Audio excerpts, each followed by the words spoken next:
Hello, mga kamaster, maraming salamat po sa lahat ng tumatangkilik ng ang daddy ng baby ko. Paki-follow and subscribe mga master para sa mga susunod pang mga kabanata. Kabanata 231. Maging makatwiran. Hindi nagtagal, pinalayas ni Elliot si Anastasia sa isang tulay, na tila patungo sa dalampasigan. Samantala, natuwa si Anastasia, nakaupo sa kanyang bagong kotse habang hinahangaan ang kapangyarihan ng kanyang bagong sakay. Oh, mahal na mahal ko ang kotse ko. Ito ay tulad ng isang ligaw na kabayo na malayang tumatakbo sa isang bakanteng espasyo. Hindi nagtagal, nakarating sila sa isang coastal freeway nang walang nakikitang mga palatandaan ng iba pang mga sasakyan. Pagkatapos, lumabas siya ng sasakyan upang paupuin si Anastasia sa driver's seat nang mapansin ng ginang kung paano agad na isinabot ng lalaki ang kanyang seatbelt at mahigpit na ikinapit ang hawakan gamit ang kanyang kamay. Wala na bang tiwala sa akin ang lalaking ito? Ganoon ba kalala ang mga kasanayan ko sa pagmamaneho? Magpalat ka ng gamit. Pagkatapos, dahan-daang ihakbang ang accelerator at magmaneho pasulong. Sa utos ni Elliot, malumanay na inapakan ni Anastasia ang accelerator para maramdaman kung ano ang pakiramdam ng dahan-daang umusad ang kanyang sasakyan. Doon na nagsimulang gumaan ang pakiramdam niya habang tuwang-tuwa siyang nakakunot ang kanyang mga labi. Kasabay nito, unti-unting lumiwanag din si Elliot. Ang kanyang mga mata ay naging malumanay na may ngiti na tila naiimpluwensyahan ng kanyang positibong aura. Habang si Anastasia ay nagsimulang magmaneho pabalik-balik sa parehong kalsada, ang kanyang pagkakahawak sa manibela ay naging mas maluwag. Samantala, nagsimula na rin niyang malaman kung gaano karaming pressure ang dapat niyang ilagay sa pedal ng gas, kumilos ng mahinahon, hindi tulad ng dati niyang kaba. Hindi nagtagal pagkatapos noon, sinabihan siya ni Elliot na ipagpatuloy ang pagmamaneho habang ginagawa niya ang eksaktong sinabi sa kanya. Sa huli, nakarating sila sa isang 5-star hotel, kung saan binuksan ni Elliot ang pinto at lumabas ng sasakyan. Bakit hindi mo bayaran ang pabor ko sa pamamagitan ng pagpapakain sa akin? Masaya ang pakiramdam tungkol sa kanyang bagong kotse, nagtaas ng kilay si Anastasia at nagbigay ng positibong tugon. Oo naman. Sa pagkakataong iyon, tumunog ang kanyang telepono, sa puntong iyon ay nilapitan niya ito at tinapik ang kanyang noo dahil naalala niya lang na ililibre niya si Oliver ng tanghalian noong hapong iyon. I'm sorry, Oliver. Medyo abala ako sa ngayon, kaya hindi ko akalain na makakasalubong kita sa tanghalian. Bakit hindi kita tinatrato ng pagkain mamaya sa gabi? Ipinagpaliban ni Anastasia ang kanyang appointment sa gabi, sa pag-aakalang mayroon siyang mas maraming oras na nalalabi dahil binigyan siya ni Felicia ng oras upang gawin ang kanyang draft. Sige, see you tonight, masayang sagot ni Oliver. Oo naman, see you tonight. Napangiti si Anastasia, iniisip na dapat niyang suklian ang pabor ng lalaki sa hapunan mamaya para sa tulong na inalok nito sa kanya kanina. Sa sandaling ibinaba ni Anastasia ang tawag, sinalubong sa kanyang mga mata ang nagbabantang tingin ng lalaki na parang isang gutom na hayop na malapit ng kumain, kanya. Anong mali? Hindi na ba makapaghintay na magpakain sa ibang lalaki? Tinuya ni Elliot si Anastasia.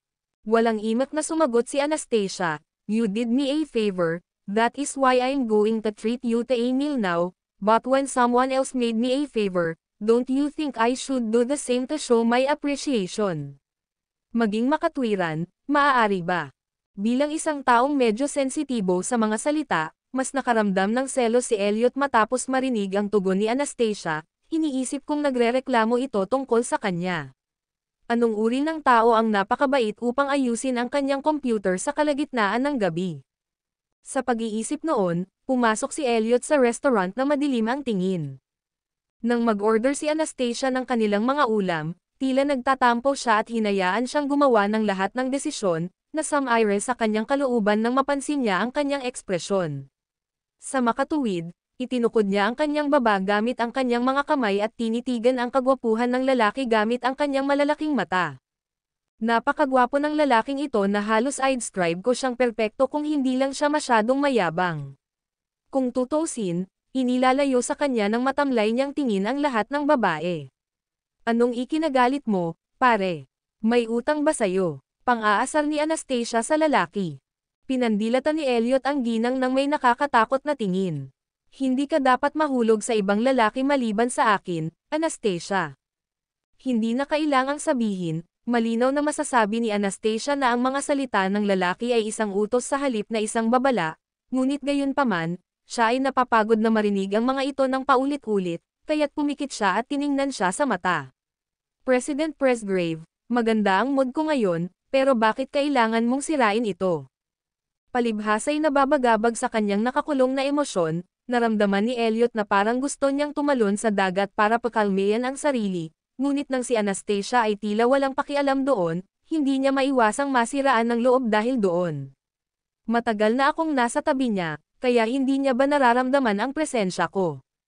Anastasia, bato ba ang puso mo o ano? Hindi ba matutunaw ang iyong puso para sa isang taong tila nakikiramay sa iyo? Ang mga mata ni Elliot ay puno ng sama ng loob. President Presgrave, sa palagay ko ay dapat mong ihinto ang pag-aaksaya ng iyong oras sa akin. Sapat lang ang puwang sa puso ko para sa dalawang lalaki sa mundong ito. Ang isa sa kanila ay ang aking anak, at ang isa ay ang aking ama. Kinuha ni Anastasia ang tasa ng tsaa, sinusubukang laruin ito ng malamig, ngunit nakalimutan niyang mainit pa rin ang tsaa na ibinuhos niya sa tasa. Kaya, binitawan niya ito kaagad at nauwi sa katangahan. Kabanata 232. Ang bagong driver. Sa sobrang gulat ay tinakpan ni Anastasia ang bibig at inabot ang tissue paper habang si Elliot na nakaupo sa tapat niya ay agad na nagpakita ng pag-aalala. Napaso ka ba ng tsaa? Ipakita mo sa akin. Tinakpan ni Anastasia ang kanyang bibig, umiling-iling. Ayos lang ako. Napaso lang ang dila ko. Kaya naman, mabilis na pinatawag ni Elliot ang waiter para kunin si Anastasia ng isang basong tubig na may yelo para palamigan ang kanyang napaso na dila. Nang ihain ang seafood, ang ginang ay nagsimulang maghukay ng masaya at magpakasawa sa kanyang sarili, ngunit gayunpaman, si Elliot ay kalmado at matikas tulad ng karaniwan, kahit nasa harap ng ketikam-takam na pagkaing dagat. Kung tutusin, lumaki na siyang sumubok ng lahat ng uri ng masasarap na pagkain at halos hindi humanga sa seafood na tinatangkilik ni Anastasia. Samantala, kinakagat-kagat ni Anastasia ang paa ng alimango na parang gutom na maliit na kuting, tinitiyak na kinakagat niya ang lahat ng laman sa ilalim ng mga shell habang ipinakita niya kung gaano kalakas ang kanyang mga ngipin sa pamamagitan ng walang iwanan. Mag-ingat sa iyong mga ngipin. Pinaalalahanan siya ng lalaki dahil sa kabaitan na may nakakunot na mga kilay sa mukha. Sa kalagitnaan ng kanilang pagkain, tumayo si Elliot sa kanyang upuan at nagdahilan. Samantala, nasisiyahan si Anastasia sa kanyang pagkain nang ibinaling niya ang atensyon sa bintana at napansin niya ang ganda ng tanawin. Wow! Tila walang mga hangganan sa kabila ng dagat, at ang mga yate na naglalayag dito ay naging mas nakaka-relax sa eksenang ito. Sana maalis nito ang lahat ng problemang bumabagabag sa akin. Nang bumalik si Elliot sa kanyang upuan, tiningnan niya ang oras sa kanyang relo at sinabing, "Oras na para pumunta ngayon. Sige, hintayin mo ako dito habang binabayaran ko." Tinapos ni Anastasia ang kanyang mga salita at tumayo mula sa kanyang upuan. Hindi na kailangan yan. Inalagaan ko lang. Si Elliot ay tumingin sa kanya sa isang pilyo na paraan, nakamamanghang Anastasia bilang siya ay nalilito kung bakit siya ay matalo sa kanya dito at paang bill. Ano? Bakit siya desperado na bayaran ang bayarin? Bakit ka nagmamadaling magbayad ng bill? Nahuhumaling ka ba sa paglalagay ng mga bayarin sa restaurant? Bahagyang hindi nasisiyahan si Anastasia na hindi siya pinayagan ng lalaki na kumain sa kanya, kahit na handa siyang gawin ito. Tara na. Hindi pinansin ni Elliot ang reklamo ng ginang at matikas na tinungo ang labasan ng restaurant, na nagpalingga-lingga sa napakagandang aura na ibinigay niya sa proseso. Kasabay nito, may ilan pang mga babae na nakaupo sa mesa sa kabilang side, dahil hindi nila maalis ang tingin sa gwapong lalaki. Hindi na kailangang sabihin, natural na naging si Anastasia ang taong kinaiinggitan ng mga babaeng iyon, na isang bagay na madalas niyang nararanasan mula nang pumasok si Elliot sa kanyang buhay. Sa susunod na sandali, sumunod si Anastasia sa likod ni Elliot at inabot ang kanyang sasakyan, buong pagmamalaking inabot ang susi ng kanyang sasakyan para buksan ang pinto. Gayunpaman, hindi nagtagal ay nakita niya si Elliot na naglalakad patungo sa front passenger seat at tinawag siya. President Presgrave, bakit ka nakaupo dyan? Kailangan mo akong tulungang ibalik ang kotse ko. Hindi, Ikaw na mismo ang magdadrive. Binuksan ni Elliot ang pinto ng kotse at walang pakialam na sagot ni Anastasia. Sandali lang. Ngunit babalik tayo sa lungsod. Naramdaman ni Anastasia ang kanyang pagkabalisa na bumabalot sa kanya, ngunit nang makita niya ang lalaki na nakaupo sa kanyang upuan sa harap ng pasahero, maaari lamang niyang itapak ang kanyang mga paa nang walang magawa at ihanda ang sarili sa dapat niyang gawin.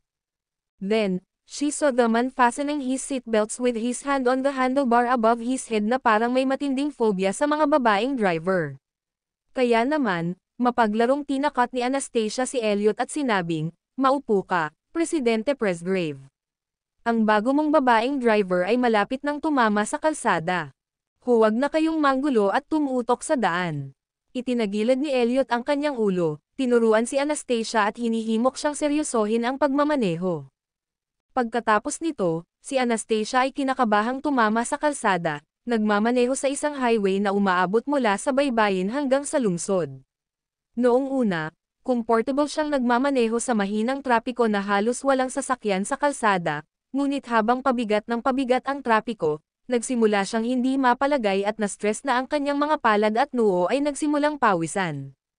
Sa pagpasok sa urban area, hindi napigilan ni Anastasia na bumulong-bulong sa malikot na paraan. Bakit patuloy akong hinihimok ng mga tao sa likod ko? Maling lane ba ang pagmamaneho ko? President Presgrave, maaari mo bang sabihin sa akin kung kailan ako maaaring lumipat sa ibang lane? Maling daan ba ang itinuturo sa akin ng mapa? Mukhang hindi ako nagmamaneho sa tamang landas, Pangulong Presgrave. Bakit ang bagal ng takbo ng sasakyan sa harap ko? Kahit na ang pagong ay gumagalaw ng mas mabilis kaysa dito. Ngayon, paano ko aabutan ang kotseng ito? Bakit mo ako hinihimok, tanga? Hindi mo ba matrato ang mga bagong driver sa kalsada? Nang magsimulang magwala si Anastasia, pinaalalahanan siya ng lalaking nakatayo sa tabi niya na manatiling kalmado. Kailangan mong maging cool ang ulo kapag nagmamaneho ka. Frustration na sagot ni Anastasia, "What's he doing?" Kung hindi ko natapakan ang preno sa oras, nabangga ko siya. Pagkaraan ng ilang saglit na paglalakbay, isang sports car ang biglang dumaan sa sasakyan ni Anastasia, na ikinagulat niya kaya napalingon siya sa gilid habang si Elliot ay nakatingin sa kanya na nagtataka. Kabanata 233. Ipakita sa akin ang ilang paggalang. Iyon ay isang sports car na nagkakahalaga ng ilang milyon. Kung nagdulot ako ng napakaraming gasgas dito, maaari kong halikan ang aking kotse at pera na palm. Sumagot si Anastasia, alam na niya ang tungkol sa panganib. Natigilan si Elliot, "Ay screw mo yan. Magmaneho ka lang tulad ng dapat mong gawin. Babayaran ko ang pinsala kung ang pinakamasama ay dumating sa pinakamasama." Nagdilim ang mukha nito bago tinanong ang ginang sa loob kung nakalimutan ba nito kung sino ang nakaupo sa tabi niya. "Oh, teka. Isa akong taong sisiguraduhin na ang lahat ay magiging tagumpay para sa kanya. Nakalimutan na ba niya kung sino ang nakaupo sa tabi niya ngayon? Anong mali? Natatakot ka bang maging pasahero ko?" Natawa si Anastasia sa kabalintunaan. Bagamat walang magawa si Elliot sa kalokohan ng ginang, kahit papaano ay nakaramdam siya ng saya sa loob dahil walang ibang nakapagparamdam sa kanya ng ganoon ka-relax. Nang huminto sila sa traffic light, lumingon si Anastasia sa lalaki at sinabing, "President Presgrave, may isang kahon ng tissue paper na regalo nila. Maaari mo ba akong bigyan ng 2 piraso ng tissue paper?" "Salamat." Inabot ni Elliot ang kahon at binigyan ang ginang ng 2 pirasong tissue paper. Sa pawis na nakatikip sa kanyang noo ay agad na hinawakan ni Anastasia ang mga ito at pinunasan ang kanyang noo kasabay ng pagtawa ng lalaking nakaupo sa kanyang tabi nang makita ang kanyang real true self. Hindi nagtagal pagkatapos noon, sabik na pinaandar ni Anastasia ang kanyang sasakyan patungo sa basement na paradahan ng kotse sa Burgwa. Sa patnubay ni Elliot, matagumpay niyang naiparada ang kanyang sasakyan sa VIP lot, na kabilang sa mga lote kung saan karaniwang ipinaparada ni Elliot ang kanyang sasakyan. "Ito na ang magiging parking lot mo mula ngayon," sabi ni Elliot habang binuksan ang pinto ng kotse at lumabas ng sasakyan.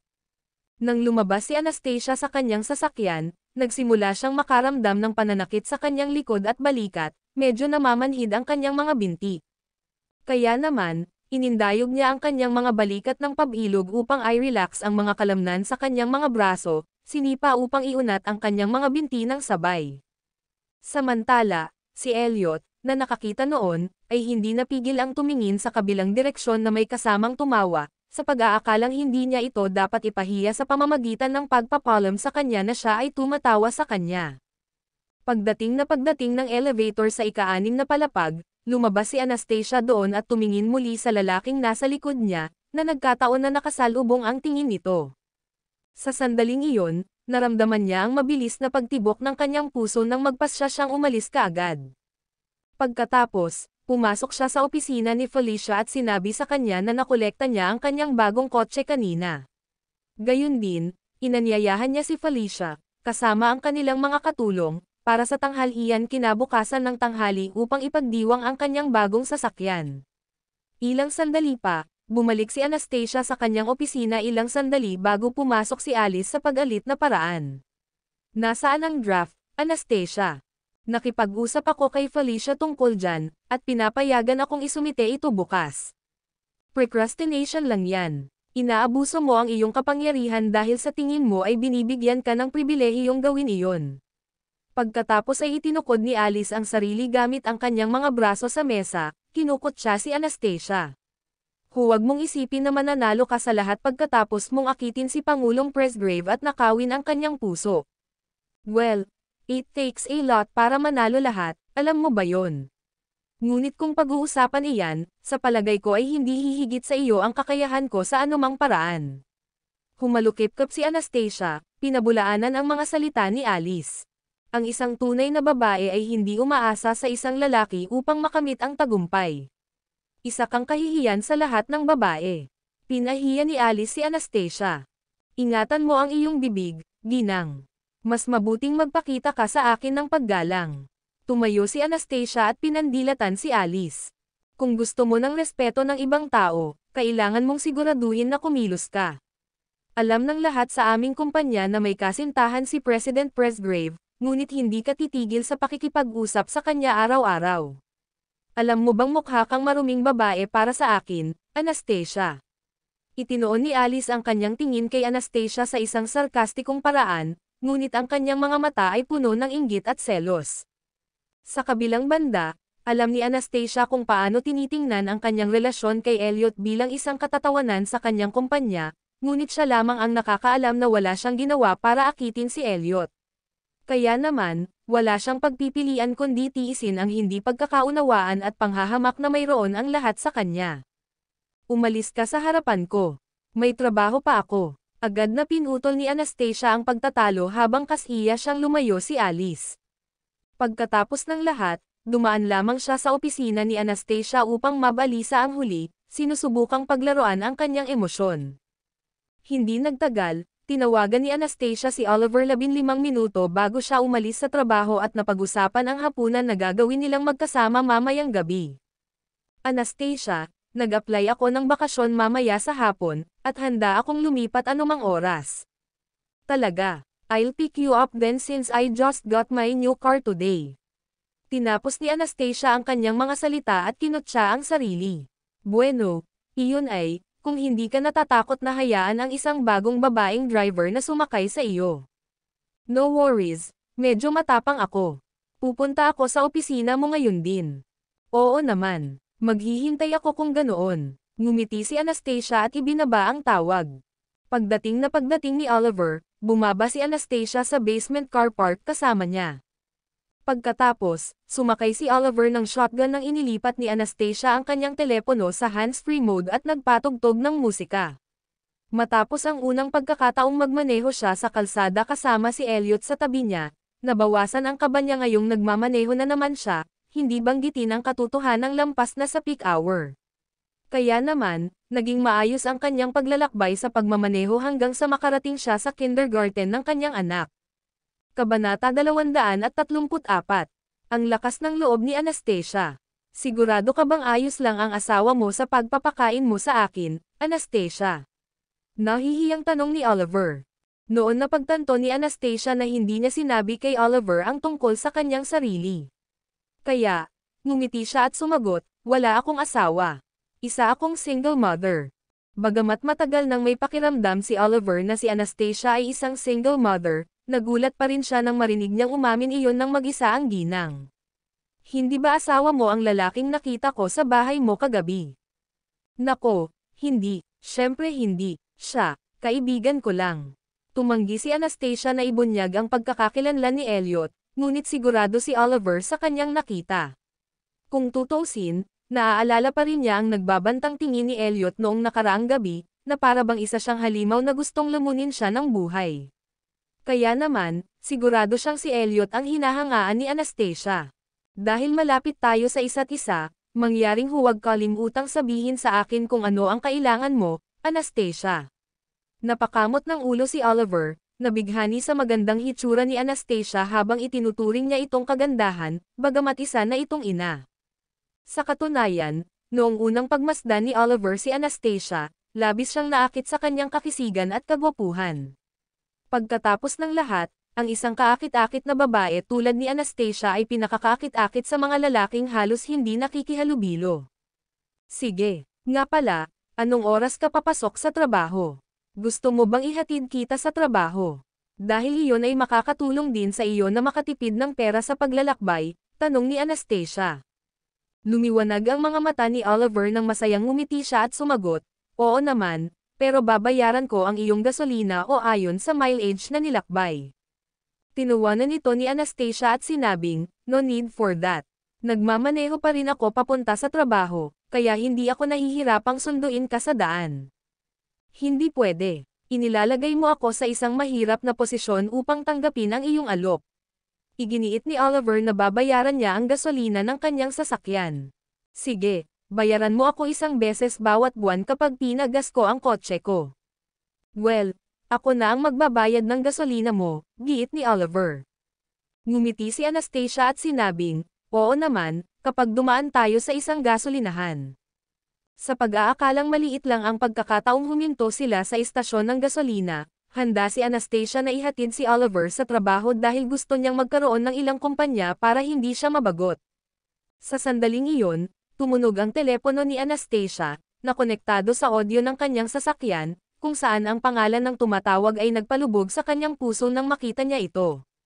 Seryoso, Elliot, bakit mo ako tinatawag? Dahil ayaw niyang sagutin ang tawag, hinayaan niyang mag-ring ang kanyang telepono habang nasulyapan ni Oliver ang pangalan ng tumatawag, si Pangulong Presgrave.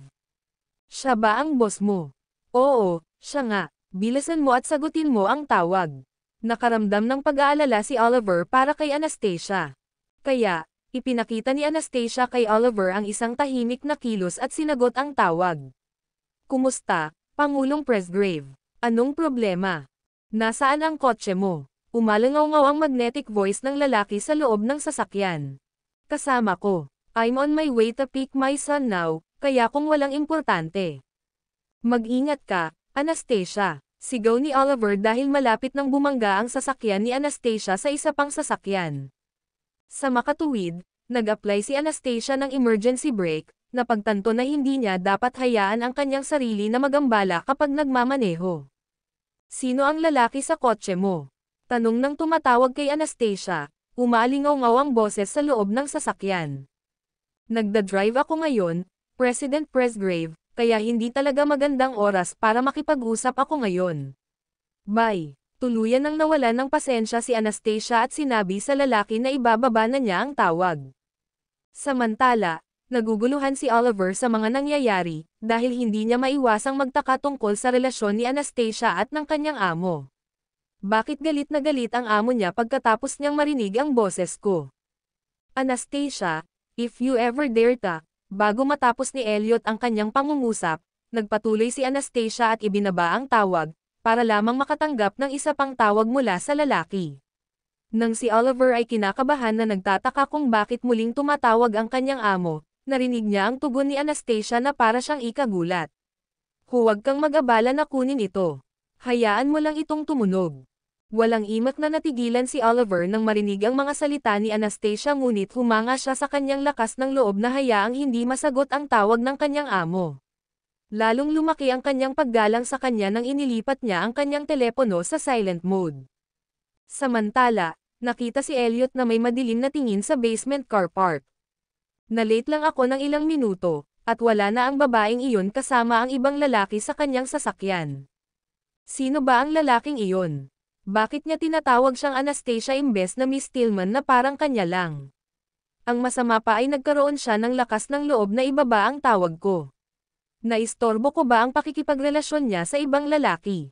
Sa pag-iisip noon ay naikuyom ni Elliot ang kanyang mga kamao, nakaramdam ng inggit sa lalaking kasama ni Anastasia na tila nakikisaya si Oliver sa babaeng mahal niya, gaya ng ginawa niya kanina ng hapong iyon. Sa sobrang selos niya, nagsimula siyang hindi mapakali at hindi mapalagay. Kabanata 235. Ang selos ni Elliot. Iniisip ang lalaking kasama ni Anastasia na nasisiyahan sa mata ng matamis na ngiti nito habang nagmamaneho. Tinawagan ni Elliot ang kanyang katulong na si Ray, at hiniling na kunin siya. Halika, sunduin mo ako. Samantala, mabilis na sumakay si Ray sa kanyang sasakyan at nagmaneho mula sa Presgrave Group. Nang ay parada niya ang kanyang sasakyan at lalabas na sana ng sasakyan para pagbuksan ng pinto ang kanyang amo, nakapasok na si Elliot na nagbabadya ng aura ng galit at galit. Iniisip ko kung sino ang nagalit sa amo, dalawa ko. Sa pagtakbo sa isang listahan ng mga mukha sa kanyang isip, wala siyang maisip na iba maliban kay Anastasia. Simulan mo nang magmaneho. Pupunta kami sa lugar kung saan nakatira si Anastasia. Narinig ang boses ng lalaki na nagmumula sa backseat, gaya ng inaasahan. Samantala, si Anastasia, na huminto sa labas ng kindergarten ng kanyang anak, ay bumahing habang naramdaman niya ang malamig na dumadaloy sa kanyang gulugod.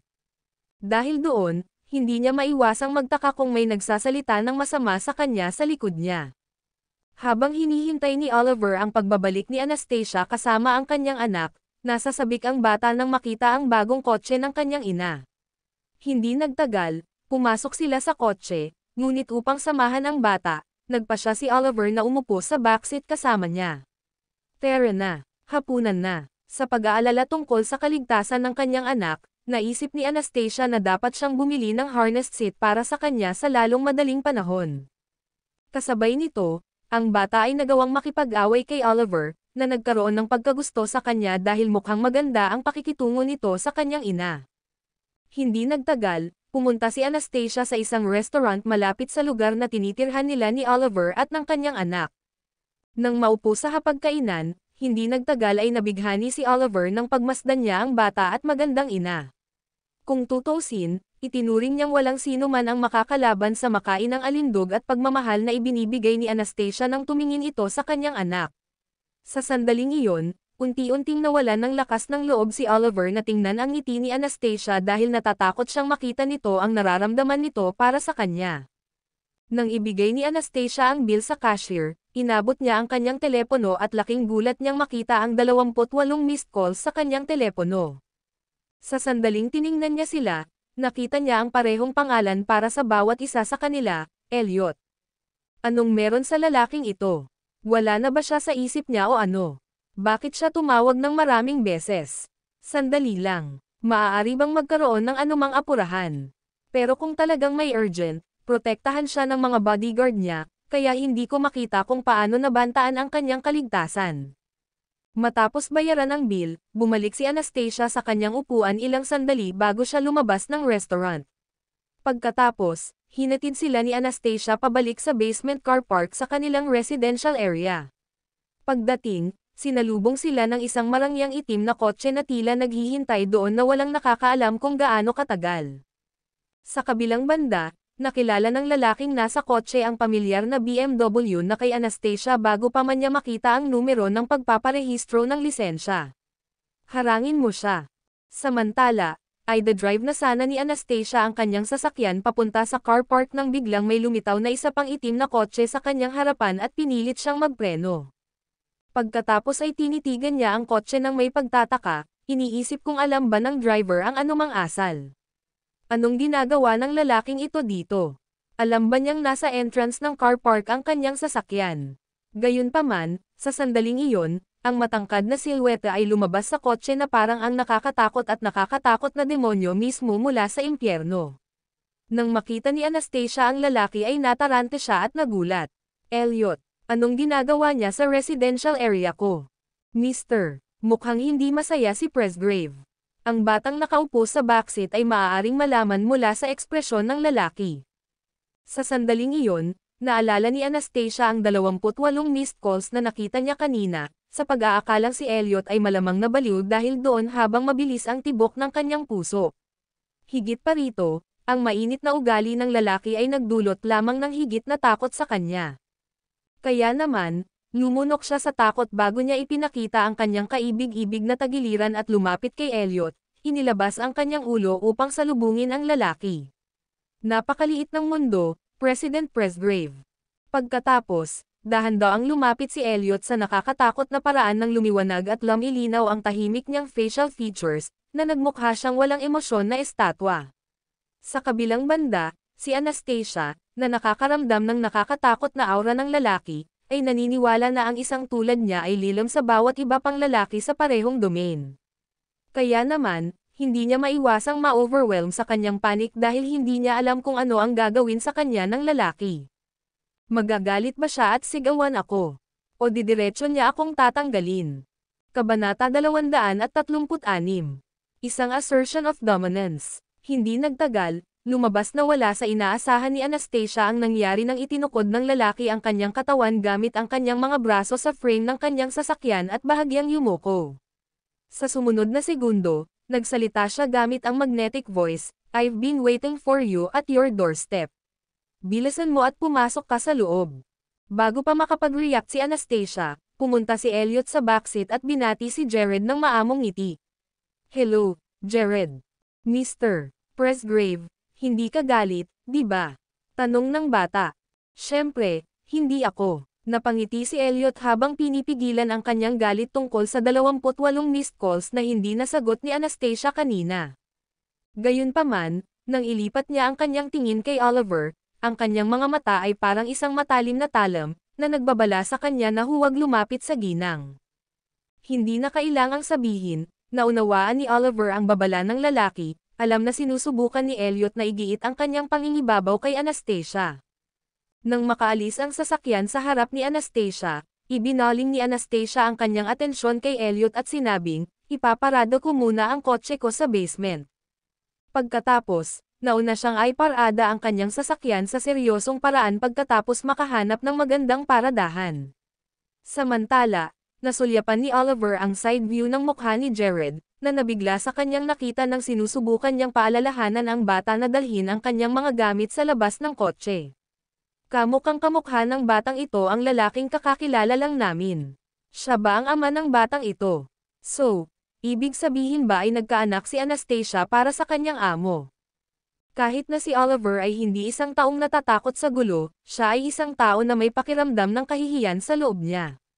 Kasabay nito, naaawa siya sa kanyang sarili dahil kinailangan niyang isuko ang ideya na manligaw kay Anastasia bago pa man siya magkaroon ng pagkakataong gumawa ng anuman. "Anastasia, ihahatid ko sa iyo ang iyong computer mamaya." "Oo naman, mag-o-overtime pa ako mamaya."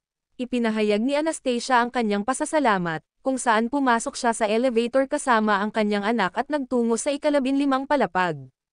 Pagkalabas nila ng elevator, sinalubong si Anastasia ng isang lalaking nakasandal sa dingding na may malungkot na mukha. "Kumain ka na ba, Mr. Presgrave?"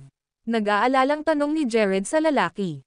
"Hindi, wala pa." Napailing si Elliot sa pagod. Sinabi ng bata sa kanyang ina, "Nay, hindi pa kumakain si Mr. Presgrave. Bakit hindi ka kumain ng hapunan?" Nagulat si Anastasia sa lalaki matapos marinig ang sinabi ng kanyang anak. "Hindi ako nagugutom." Malungkot na ungol ng lalaki. Nang marinig niya ang sagot ni Elliot, hindi napigilan ni Anastasia na sumimangot sa kanyang walang pakialam na saloobin tungkol sa kanyang sariling kalusugan. Tinanong ang kanyang sarili kung hindi ba siya natatakot na lumala ang kanyang kalusugan dahil doon. Matapos buksan ang pinto, pumasok siya sa bahay kasama ang kanyang anak habang sinundan sila ng lalaki at isinara ang pinto sa likuran niya. "Anong gusto mong kainin? May mailuluto ba ako para sa iyo?" Lumingon siya at nagtanong. "Baka may spaghetti." Hindi partikular si Elliot sa kanyang kakainin basta ito ang kanyang inihanda. Sa kabilang banda, ibinaba ni Anastasia ang kanyang pitaka at naglakad patungo sa refrigerator, pakiramdam na maswerte siya na mayroon pa siyang mga sangkap na kailangan niya dito. Pagkatapos ay kumuha siya ng manok at isang garapon ng marinara sauce sa refrigerator bago siya nagsimulang magluto. Habang si Anastasia ay abala sa paghahanda ng pagkain ni Elliot, si Jared ay nanatili sa sala upang makasama ang lalaki. Upang panatilihing sariwa ang hangin sa kanyang bahay, isinara niya ang pinto sa kusina kapag nagluluto, ngunit sa sandaling iyon, tumunog ang doorbell nang sabihin ni Jared, si Mr. Shaw ay dumating para ihatid ang laptop ni nanay. Tumayo si Elliot at tumingin sa bata. Umupo ka dito. Susuriin ko ito. Nang buksan ni Oliver ang pinto, bumungad sa kanya ang isang matangkad at buff man na bumulaga sa kanya. Nasaan si Anastasia? Busy siya, kaya ipasa mo na lang sa akin ang computer. Well, kailangan ko pang asikasuhin ang installation para sa kanya. Pinilit ni Oliver na tapusin ang kanyang negosyo sa kabila ng pressure na ibinibigay sa kanya ni Elliot. Hindi na kailangan yan. Mula ngayon, hindi na niya kakailanganin ang iyong serbisyo para ayusin ang kanyang computer. He extended his arms at inalis ang computer sa pagkakayakap ni Oliver habang nakatitig kay Oliver. Lumayo ka sa kanya at hayaan mo siyang mag-isa. Bago pa makapag-react si Oliver ay isinara na niya ang pinto sa harapan niya. Pagkatapos, nang mawalan siya ng ulirat at maunawaan kung ano ang nangyayari, naging pamilyar sa kanya ang mukha ng lalaki. Saan ko ba siya nakita kanina? Sa kaibuturan, naniniwala si Oliver na nakita na niya ang mukha ni Elliot noon, iniisip na marahil ito ay nasa listahan ng pinakamayamang tao sa mundo. Kaya naman, tumungo siya sa elevator habang inaabot ang kanyang telepono, nagbabrowse sa listahan ng pinakamayamang tao sa mundo sa internet. Hindi nagtagal, nakahanap siya ng pagsusuri sa pinakamayamang tao sa mundo sa nakalipas na 5 taon, nagulat at natulala nang makita niya ang larawan ng unang tao sa tuktok ng listahan. Kabanata 237. Gusto mo ba siya o isang bagay? Kabutihan. Sinasabi mo ba sa akin na ang taong nakapaligid kay Anastasia ay ang tagapagmana ng pinakatanyag na pamilya ng bansa at ang presidente ng Presgrave Corporation? Nang bumungad sa kanya ang paghahayag, naramdaman ni Oliver na nanghina ang kanyang mga binti. Hindi siya makapaniwala na mayroon siyang magandang kapalaran na makatagpo ng isang taong kasing halaga ni Elliot sa gayong mga kalagayan. Nang matauhan siya at hinanap ang listahan ng mga bilyonaryo sa bansa, nagulat siya nang makitang wala na ang pangalan ni Elliot. Gayunpaman, nakatagpo siya ng isang artikulo na nagpapaliwanag kung bakit ang ilan sa mga bilyonaryo ng bansa ay misteryosong nawala sa nabanggit na listahan. Sa pag-click dito, nakita niya na si Elliot ang unang taong nabanggit sa artikulo, at ang tanging dahilan na ibinigay para sa kanyang pagkawala sa listahan ay dahil wala siyang pakialam sa katayuan. Ang hindi pagdeklare ng netong halaga ng kanyang pamilya ay naging mas mailap, kaya't walang sino man ang maaaring gumawa ng patas na pagtatantya.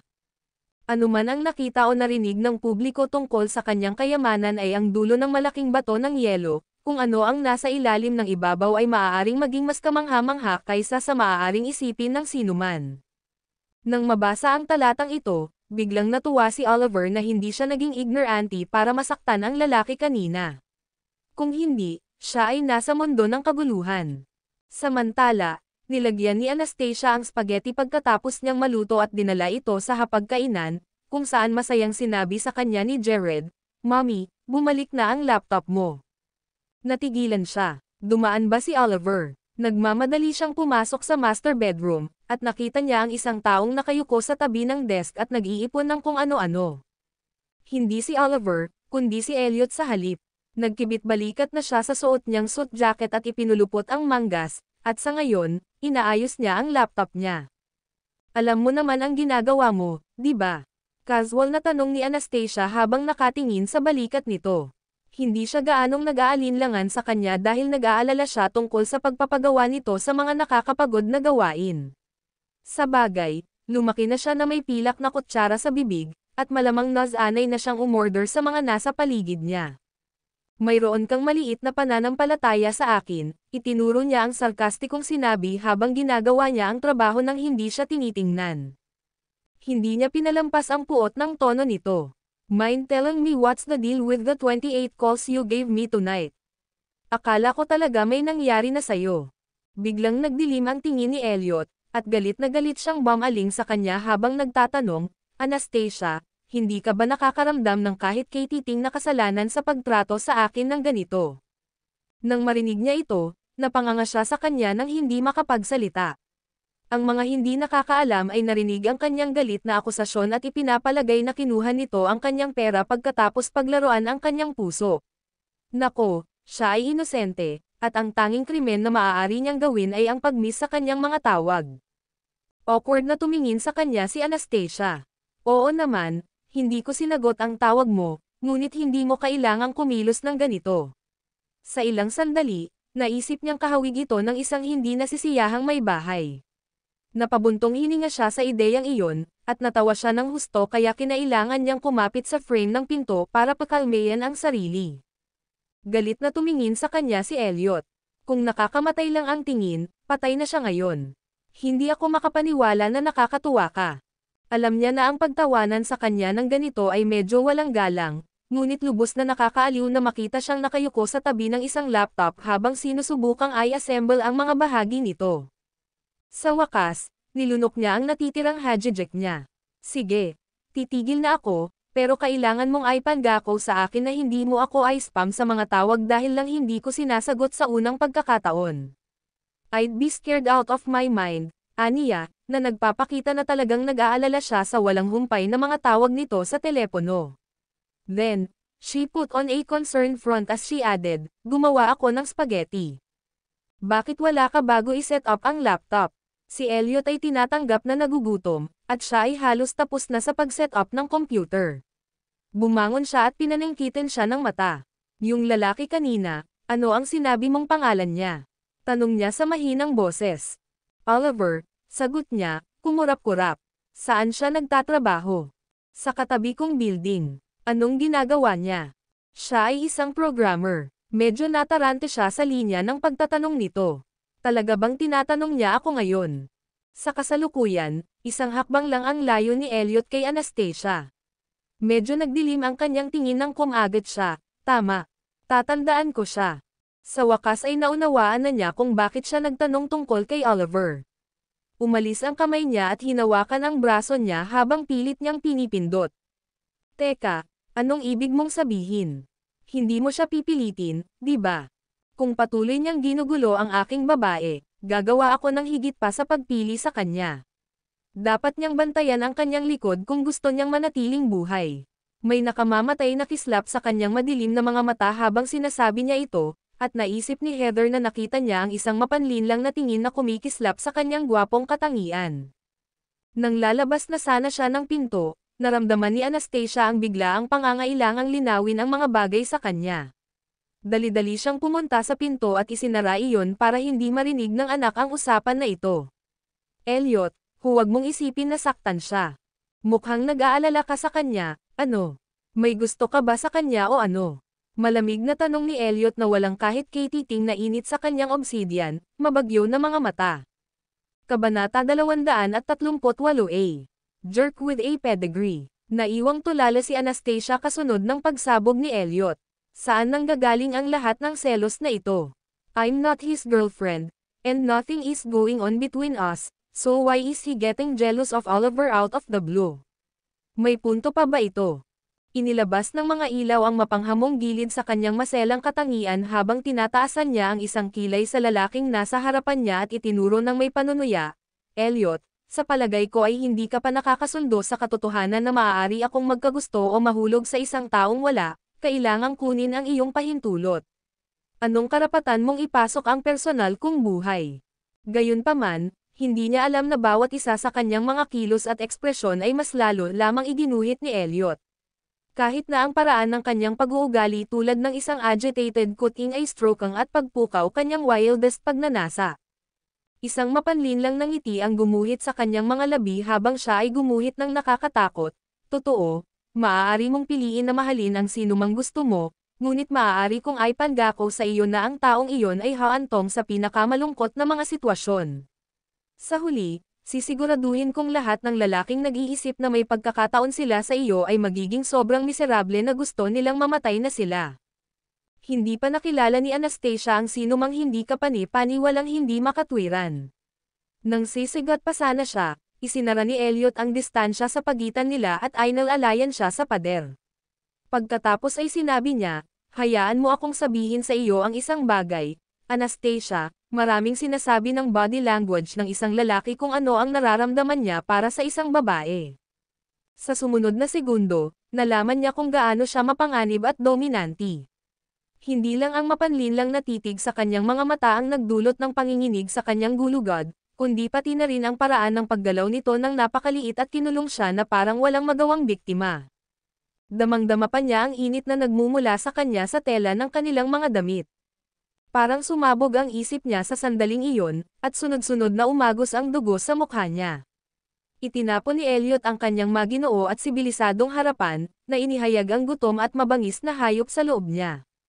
Nais niyang malaman niya sa bawat himaymay ng kanyang pagkatao na hindi siya kasenggamo ng tila niya, siya ay mabagsik gaya ng iba, at hindi siya dapat guluhin. Ang 28 mga tawag na ginawa niya sa kanya ngayong gabi ay ang huling pader na nagpapigil sa kanyang galit. Itutulak na sana siya ni Anastasia palayo nang bumagsak ang mga labi nito sa labi niya, humihingi at nagpaparusa gaya ng dati.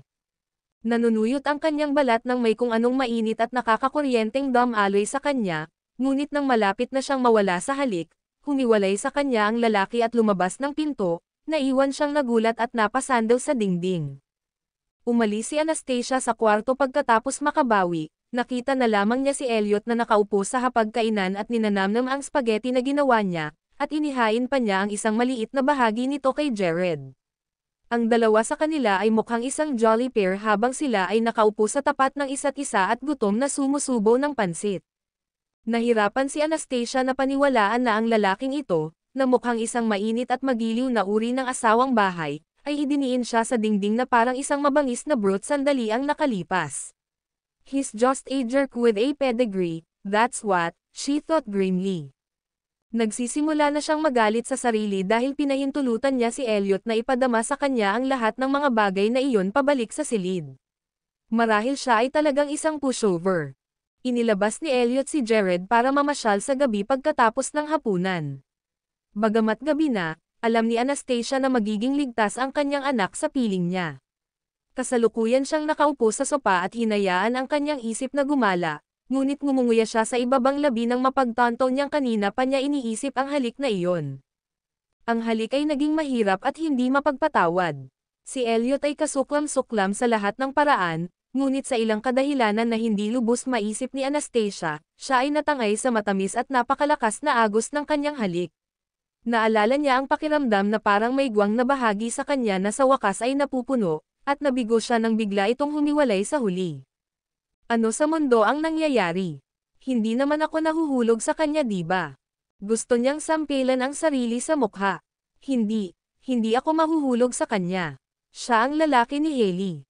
Hanggat gusto niyang maghayganti kay Hailey para sa pagharap sa kanya sa kasuklam-suklam na pagsubok noong nakalipas na mga taon, at kahit na ipinakita ni Elliot ang kanyang sarili bilang perpektong nakasangla para sa paghihiganti, walang intensyon si Anastasia na yumuko ng napakababa. Ayaw niyang guluhin ang buhay na inukit niya para sa kanyang sarili sa kabila ng lahat ng paghihirap, pagkatapos ng lahat. Maaaring naisip niyang maghayganti kung wala si Jared, kumukuha ng anumang nakatutuwang ideya at tumakbo kasama nito. Sa kasamaang palad, mayroon siyang isang anak na inaalagaan, at ang kanyang mga tungkulin bilang ina ang nagtali sa kanya upang mga tuwiran. Tumanggi siyang gumawa ng anumang bagay na maaaring makasakit kay Jared sa huli. Higit sa lahat, naririnig pa rin niya ang pagbabante ni Hailey sa kanyang mga tainga. Ang lalaking escort na nakahanap sa kanya hindi pa gaanong katagal ay maaaring nagpakita sa labas ng asol na kagandahang loob ng ginawa ni Hailey. Nangangahulugan lamang ito na si Hailey at ang escort ay nakikipag-ugnayan sa lahat ng oras na ito. Kung ang haluhing iyon ay lilito sa harap ni Jared isang araw, nanginginig si Anastasia sa pag-iisip kung ano ang magiging reaksyon ng batang lalaki sa pagkakaroon ng isang hindi pamilyar at pag-alit na sa asterisk mabag para sa isang ama. Paano kung magdesisyon ang lalaking iyon na ilayo sa akin ang anak ko? Siya ay nagsimulang malunod sa paranoia, at siya ay tunay na nag-aalala at natatakot na isang araw, ang hamak na iyon ng isang lalaki ay lilito at sumire muli sa kanyang buhay. Kabanata 239. Kailangan nating mag-usap. Gayunpaman, binalaan lamang ni Hailey si Anastasia na layuan si Elliot. Mas masaya si Anastasia na sumunod, ngunit hindi siya pinabayaan ni Elliot. Tulad ng mga bagay siya ay nasa dulo ng kanyang katalinuhan na sinusubukang iwaksi siya. Noong una, inisip niya na ito ay isang napakahusay na plano na makipag-fling sa ibang lalaki upang makita ni Elliot na siya ay kinuha at umatras, ngunit dahil narinig niya ang kanyang napakasamang babala ngayon, siya ay nagsimulang magdadalawang isip. Kung gagawin ni Elliot ang kanyang mga banta at nagpa siya na magmumok, ang mga lalaking sinamantala niya para sa isang tactical na fling ay magiging mga sakripisyong tupa. Sa sandaling iyon, tumunog ang kanyang telepono ng isang bagong mensahe. Kinuha niya ito at nakita niyang text iyon mula kay Alex na nagsasabing, "Miss Tillman, will you be dropping by the company to see how things are anytime soon?" Nang mabasa niya ito ay naalala niyang nangako siya kay Francis na dadaan sa kumpanya at tingnan ang mga bagay-bagay. Ilang sandali na ang lumipas mula noon, ngunit hindi pa rin niya ito nakuha. Paano ngayong Sabado? Susubukan kong i-clear ang aking schedule. Maaaring mas mabuti ang Biyernes, hindi kami nagtatrabaho kapag Sabado. Tama. Well, Friday na. I'll see you at my dad's company, sagot niya. Mabuti, Miss Tillman. Magkita tayo pagkatapos. Pagkatapos ng pag-uusap, biglang naalala ni Anastasia ang bagay na nakuha ang kumpanya ni Francis. Iniisip niya kung paano iyon nangyayari. Kung walang sinabi si tatay tungkol dito, ibig sabihin ba ay hindi na mangyayari ang pagkuha? Malalim pa rin ang iniisip niya nang marinig niya ang tunog ng pagpihit ng mga susi sa labas ng pinto. Si Jared ay bumalik mula sa kanyang paglalakad sa gabi, at ang kanyang maliit na mukha ay namumula at kumikinang sa pawis pagkatapos ng ehersisyo. Oras na para maligo at matulog, sabi ni Anastasia. It was already 9:40 p.m., at school day na bukas. Tumayo siya mula sa sopa at tahimik na idinagdag, "President Presgrave, uuwi ka na sana ngayong gabi na." Umiinom si Elliot nang marinig niya ito at nabulunan. Sa pag-ubo niya ay nilinggan niya ang malamig at walang pakiramdam na babaeng sobrang kinikilig siya. Samantala, hindi inakala ni Anastasia na talagang mabulunan siya sa tubig. Nagmamadali siyang lumapit sa kanya at nag-aalalang nagtanong, "Ayos ka lang ba?" Galit na galit siya. Nagkaroon ng mood swings ang babae na kasing unpredictable ng June weather. Mabuti pa siya kanina nang umalis sila ni Jared para mamasyal sa gabi, ngunit ngayon, tinatrato niya siya na parang hindi siya tinatanggap sa kanyang tahanan. Naisip niya na ang kanyang galit ay ganap na makatwiran. "Puntahan mo si Jared at polygoan mo si Jared habang hinahabol ko ang hininga ko dito," sabi niya sa pinutol na tono habang lumalakad na may hawak na basong inumin. Pagkatapos, umupo siya sa couch at uminom ulit ng magandang tubig.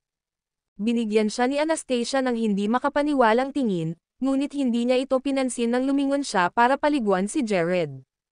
Pagkaraan ng 10 minuto, ang maliit na lalaki ay nakasuot ng pajama, at pumunta siya sa kinaroroonan ni Elliot sa sopa. Si Anastasia, sa kabilang banda, ay nagdadala ng mga labahan mula sa balkonahe nang makita niya ang eksenang ito, at kahit na siya ay umamin na sina Jared at Elliot ay may kapansin-pansing pagkakahawig. Gayunpaman, kahit na ang kanilang kapansin-pansing pagkakahawig ay hindi maaaring baguhin ang katotohanan na sila ay hindi biologically nauugnay. Sa kasamaang palad para kay Jared, ang kanyang ama ay isang douchebag sa lahat ng oras. Huminga ng malalim si Anastasia at sinabi sa kanyang anak, "I think it's time to bed now, Jared. Kailangan kong makausap si Mr. Presgrave tungkol sa ilang bagay sa trabaho." Ipinikit ni Jared ang kanyang malalaking mata sa kanya at nagtanong, "Maaari ba akong manatili at makinig?"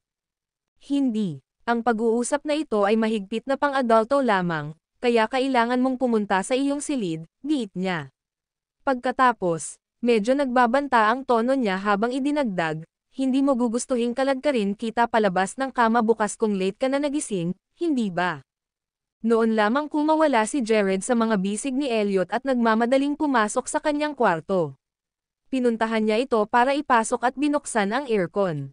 Pagkatapos, isinara niya ang pinto sa likod niya habang paalis siya. Napasulyap siya sa lalaking nakahiga sa kanyang sopa at pinagtibay ang sarili para sa pag-uusap na gagawin niya sa kanya. Mukhang naramdaman din ito ni Elliot, dahil mukhang naghihintay siya kung ano ang gusto nitong pag-usapan sa kanya. Ano man iyon, tiyak na hindi ito tungkol sa trabaho. Binuhusan niya ito ng isang tasa ng tsaa at inilapag sa coffee table. Tiningnan siya ni Anastasia ng mataimtim habang sinasabi niya, Elliot, kailangan nating pag-usapan kung ano man ang nangyayari sa pagitan natin ngayon. Nakikinig ako. Gustong-gusto niyang marinig kung ano ang iniisip nito. Napabuntong hininga si Anastasia. Una sa lahat, gusto kong magpasalamat sa lahat ng tulong na ibinigay mo sa amin ni Jared. Isa kang mabuting tao, at hindi mo dapat sayangin ang iyong oras sa pag-aalaga sa amin. Pangalawa, gusto kong umalis ka sa buhay namin ng anak ko at iwan mo kami. Masasabi kong nagsisimula nang lumaki si Jared sa iyo, at ayokong masaktan ang isang batang tulad niya kung ano man ang maaaring mangyari sa atin. Pangatlo, gusto kong linawin na ang sa amin ay isang mahigpit na propesyonal na relasyon, lalo na sa lugar ng trabaho kung saan ang anumang pakikipag-date o panliligaw ay ipinagbabawal. Sa wakas, lubos akong nagpapasalamat sa lahat ng tulong na ibinigay mo sa kumpanya ng aking ama. Ipinapangako ko sa iyo na gagawa ako ng paraan upang mabayaran ang iyong kabutihan. Kabanata 240, bigyan mo ako ng halik. Hindi nakatakas kay Elliot ang implikasyon sa likod ng gayong maingat na pag-phrased at stoically arranged na mga salita. Hinihiling sa kanya ni Anastasia na tuluyang umalis sa kanyang buhay. Hindi niya sinubukang makita ang mga bagay mula sa kanyang pananaw, sa halip, sinubukan niyang gumawa ng pader sa pagitan nila para maitago niya ang nararamdaman nila para sa isa't isa. Kasalukuyan, ang cord sa puso ni Anastasia ay nasugatan, at parang may kung anong bagay sa kanya ang pumutok anumang oras.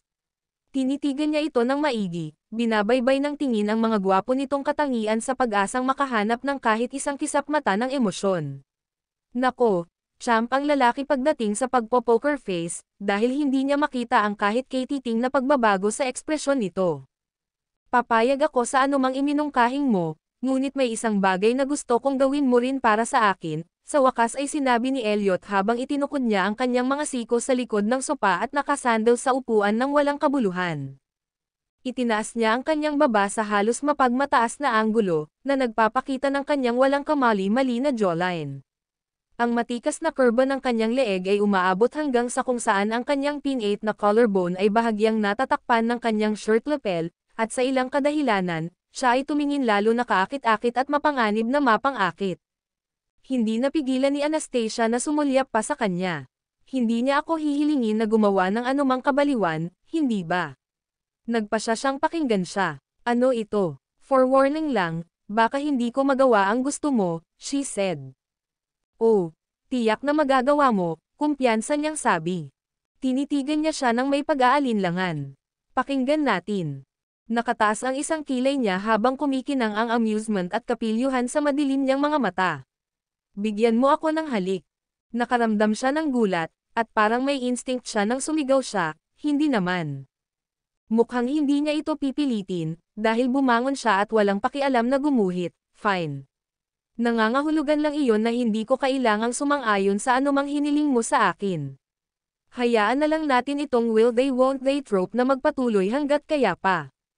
Napuno siya ng takot sa pag-asam nito, at inilabas niya ang isang braso para pigilan siya.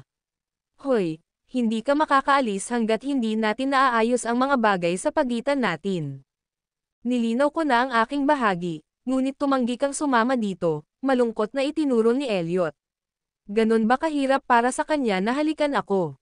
Ito ba ay magpapaikli sa kanyang buhay o magpapadugo sa kanya ng isang pinta ng dugo o isang bagay? Ang mga iniisip ni Anastasia ay sumigaw. Natarante siya, sinabi niya, seryoso ka ba? Iiwan mo ba talaga ako kung, hahalikan lang kita? You have my word, saad niya habang ang kanyang mga labi ay pumulupot sa isang nakakalokong ngisi. Kung tutuusin, baka may pagkakataon pa para maibalik niya ang mga bagay-bagay. Natarante siya kaya umagos ang dugo sa kanyang mukha, at itinikom niya ang kanyang mga labi habang nahulog siya sa isang galit na debate sa kanyang sarili. Ang ideya ng paghalik sa kanya ay sapat na upang ihulog siya sa hindi pa nagagawang krisis na ito. Kung pumayag siyang gawin ito at hahalikan siya, babalik sila sa pagiging estranghero. Kung tumanggi siya, ang kanilang patuloy na pagkakasalungatan ay darating lamang na may panganib na magpakita si Hailey kasama ang lalaking escort na iyon at pagbabanta ang Sam Iris sa buhay nila ni Jared. Ang paglalagay ng isang ligtas na distansya sa pagitan niya at Elliot ay malinaw na sa kanyang pinakamahusay na interes sa puntong ito, at siya ay nagtaka kung bakit siya ay nagkakaroon pa ng isang dilema sa unang lugar. Si Anastasia ay nasa malalim na pag-iisip na hindi niya napansin kung paano umasim ang ekspresyon ni Elliot. Halos hindi siya makapaniwala na mag-aatubili itong halikan siya, kaya tila tinitimbang niya ang mga kalamangan at kahinaan nito. Sa wakas, isang malinaw at hindi natitinag na tingin ang sumilay sa kanyang mga mata, at sinalubong niya ang tingin nito nang sumang-ayon siya, sige. Hahalikan kita, ngunit kailangan mong tuparin ang iyong salita. Walang take-backs. Naramdaman niyang naubos ang kanyang amusement sa kanya sa record ng oras. Pumayag na lang siyang halikan siya para maiwan siya nito at ang anak niya. Parang paglalaro ng truth or dare, at ang taong pumili sa huli ay gagantimpalaan ng 1,000,000 na cash prize kung susundin nila. Sa kasong ito, hinahalikan si Elliot dahil ito ay isang dare sa kanyang bahagi, at binabawi niya ang kanyang dating buhay bilang kapalit. Dahil ayaw niyang umatras ng ganoon kadali, sinabi niya, "You have 5 seconds. Kung hindi mo ako hahalikan sa loob ng panahong iyon, ang deal ay wala sa talahan na yan." Bumagsak ang puso ni Anastasia sa kanyang tiyan. Kinailangan niyang i-crane ang kanyang leeg para lang tumangala sa kanya, at walang paraan na mahalikan niya ito habang nakatayo ito sa buong taas nito. "Let's go to my room," ang mungkahi niya matapos isipin ang kahihiyang dulot ng pagpasok sa kanila ng kanyang anak habang naghahalikan sila sa sala. Pinaikit ni Elliot ang kanyang mga mata at pinagmasdan ang pag-urong niya sa kanyang kwarto. Sa sandaling iyon, para siyang isang gutom na lobo na nakazone sa isang walang magawang kuneho. Pumasok siya sa silid pagkatapos niya, at isinara niya ang pinto. Huminga siya ng malalim at sinabing, "Hindi kita kayang halikan habang nakatayo ka. Masyado kang matangkad. Hindi ko kasalanan na pandak ka," masama niyang sagot. "Ikaw." Ngumisi siya sa kanya, isinumpa siya sa loob. "Gusto mo pa bang halikan kita o hindi?" Ngumiti siya, at mukhang ipinagpatuloy niya ang kanyang mapaglarong mood nang sabihin niya sa isang husky, magnetic voice na nagpakiliti sa kanyang gulugad, "Siyempre gusto kong halikan mo ako." Hindi may tatago sa kanyang mga mata ang excitement at pagmamahal.